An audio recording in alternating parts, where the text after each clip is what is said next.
Hello guys and welcome back again sa ating YouTube channel.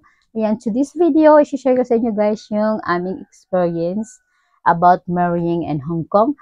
So, specifically, paano nyo malaman kung totoo yung inyong kausap, yung mga consultant na kinontak nyo, yung mga agency na nag-offer ng processing na gusto nyo mapakasa sa Hong Kong. So, in this video, I want to share with you guys all these matters. All these matters, ayan. So, mga hindi pa nag-subscribe, please subscribe, like, share, comment, and don't forget to hit the notification bell para updated kayo sa ating mga vlogs.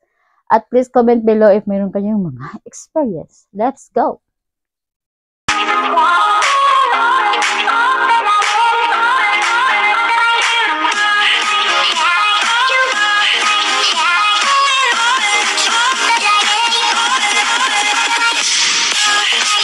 Ayan, first, para malaman nyo guys kung ito ang inyong mga kinokontak or napanood sa TV, napanood sa YouTube, napanood sa TikTok, napanood sa Facebook pages. Ayan. So, ito yun sila guys, naglilipanas la dito sa YouTube, sa Facebook account, at sa Google account. Ayan. So, kung may nakita kayo na nasa YouTube, or they have groups na ganito ang kanilang business, please watch this video para maging aware kayo guys. Lalo na sa mga Pinay na may mga partner na foreigners. Ayan. So first, mag-ingat tayo sa mga tao na kinokontak natin or nag-i-inquire tayo. Example, nag-i-inquire tayo about marrying in Hong Kong, and then they offer a lot of things that sounds good. Ayan. Marami silang sinasabi na, yun, maganda, ang bilis, walang problema,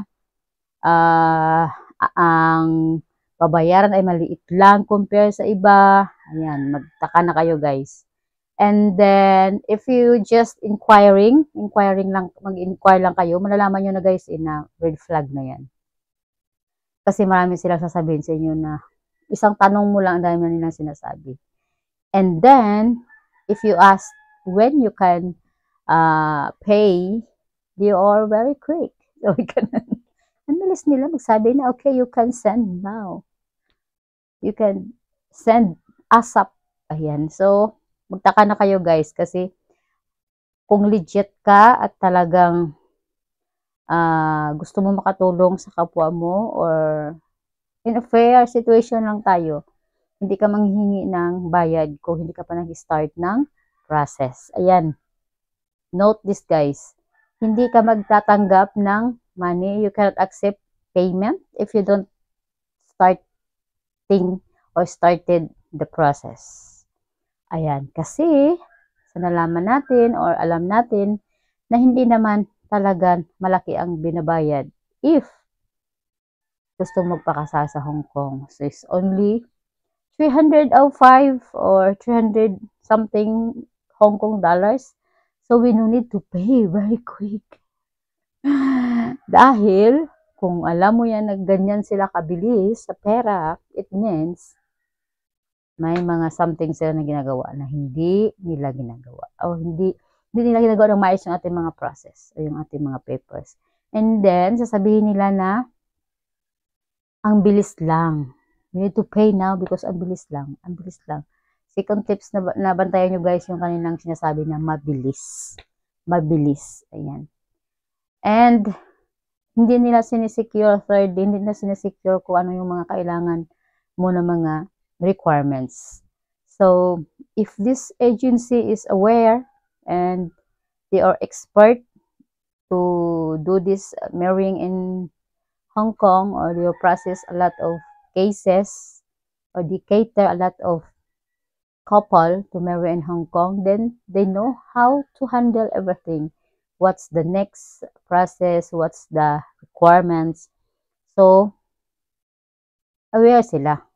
But if this agency or this consultant or this kind of group nagsasabi na ang bilis lang, so don't trust guys.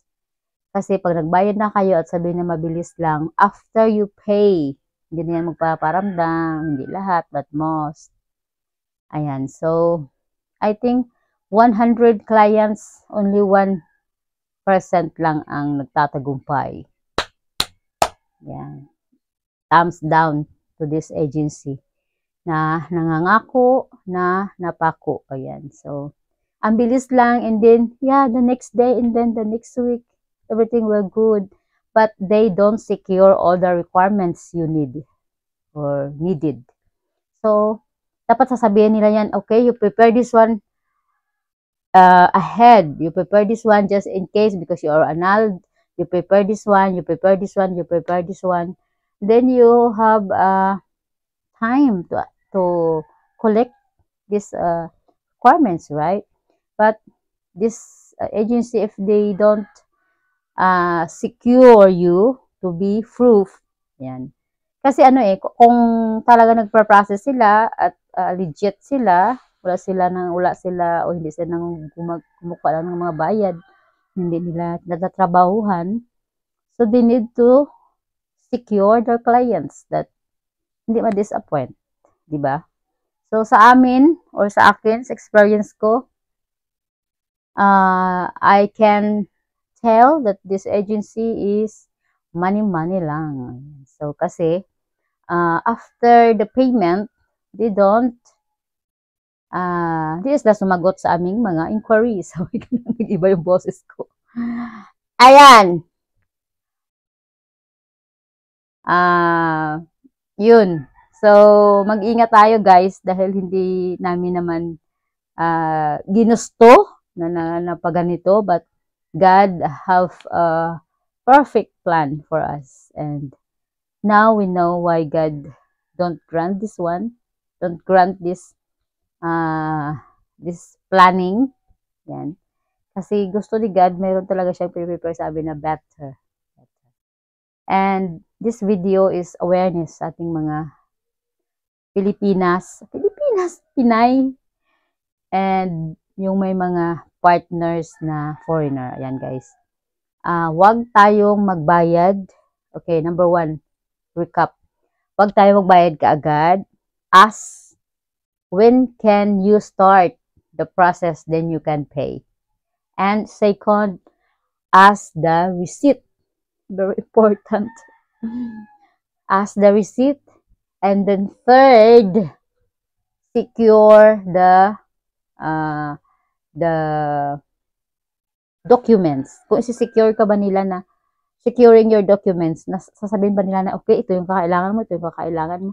It means they have love to their clients, or they concern, they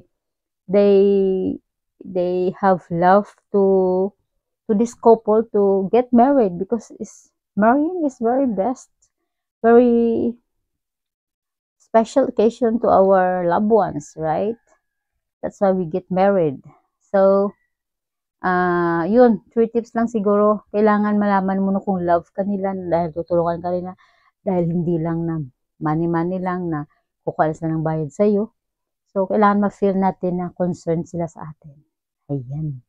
So, wag magbayad na hindi pa naumpisahan.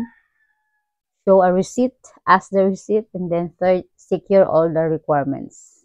Ano ba yung dapat mga requirements na prepare ko before we go to processing? Kasi ayaw naman natin na mag-antay na, ay kulang pala ng ganito, takbo ka na naman doon, ay kulang pala ng ganito, takbo ka na naman doon, di ba? Parang, hello, you know already the process because you are the consultant or you are the agency.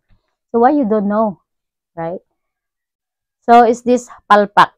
Kung ganito ang napuntahan nyo na mga consultant or yung mga agency na nagpa-process ng papakasal sa Hong Kong. So, better you do it by yourself because it's so easy only. Ayan. That's the solution, and that's what we learn. Ayan. So, guys, warning, wag kayo magpaloko sa mga naglipa na dito ng mga nagpa-process ng mga papel, kasi ang bilis lang guys ng process, I tell you. Okay, so itong video na to ay awareness lamang para hindi na tayo maloko, at marami kasing mga German, specifically guys, German ang nangluloko dito na discover namin, and we have a lot we have all the evidence, and I have a confidence to see here in YouTube that this person is manloloko, hindi lamang manloloko sa kanyang kapwa German, but manloloko sa kapwa Pilipina, na Pilipina din ang kanyang wife. How you can sleep like this? Sabi ko, kakatulog ka ng ganyan. Ayan, so, ito lang guys. So, kung may nanonood at nakapanood itong video, please share and comment kung meron kayong mga kakilala na dito at tayo ay sama-sama na tumbahin ang mga manluloko joke. Ayan, thank you for watching and see you in my next vlog. Bye!